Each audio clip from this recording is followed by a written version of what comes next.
As part of our Profiles in Black History, we are taking a closer look at how a West Baton Rouge man who helped fight segregation is being remembered. Edward Searcy was an educator and a civil rights leader whose legacy will live in a new exhibit. Dion Guillory brings us more. This was one that he wrote about the West Baton Rouge board accused of anti-black bias. Mementos help us remember a person or event. My father, who was an educator, he was an Army man, he was a family man, and he was a gardener. These hold a special place in Jessica Searcy McCrae's heart. This is my dad, right here. He was a Green Beret in the U.S. Army. He was also a paratrooper in the Air Force.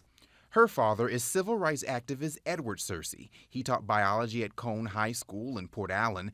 After desegregation, he taught at Port Allen High School. Education, his daughter says, was the most important thing to him. I'm sure, not only for his students, but also his kids. What was that like living in the house with him and growing up? That was a lot of pressure because he was such an educated man and a smart man. He didn't overwhelm us with it, but he let us know that we could achieve anything we wanted to. McCrae is the youngest of Searcy's 5 children. She says she didn't get to really see her father in action, but she remembers helping. I do remember making picket signs for him when I was a little girl. He wanted me to print them for him.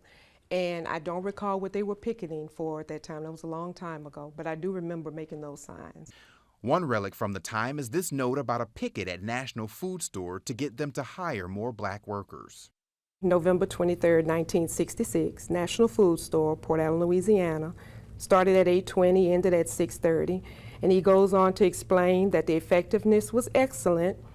Approximately 20 Negroes went in across the picket line, and the difficulties were none.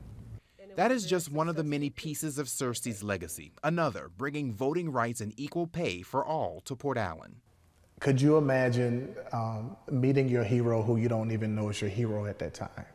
That's a question Shelton Berry can answer. He's curating an exhibit at the West Baton Rouge Museum remembering Edward Searcy. Berry was one of his last students.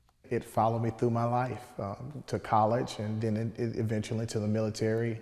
And life is full circle because it brought me back here to honor the man that laid the path. Honoring him with newspaper clippings, pictures, and letters his family has kept stored, even drawings from students when he was named Teacher of the Year. Edward Searcy passed away in 2010. The lessons of a 55-year career in education are still being taught today. I call it the Searcy teaching tree. He still lives. There are many educators in East Baton Rouge and West Baton Rouge who work with Mrs. Searcy, who are students of Mrs. Searcy and are still working now.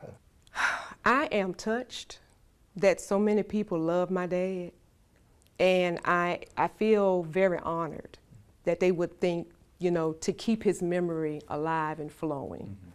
It's a real treat. A trailblazer who is being called a generational giant. These mementos of his legacy will be used to teach the next generation. In Port Allen, Dion Guillory, WAFB 9 News. The West Baton Rouge Museum will have a lunchtime lecture February 28th featuring Warren Lejeune, a former student of Searcy's who went on to become his boss at Port Allen High School. The exhibit runs through April 6th. Still ahead, we've learned more about the criminal history of a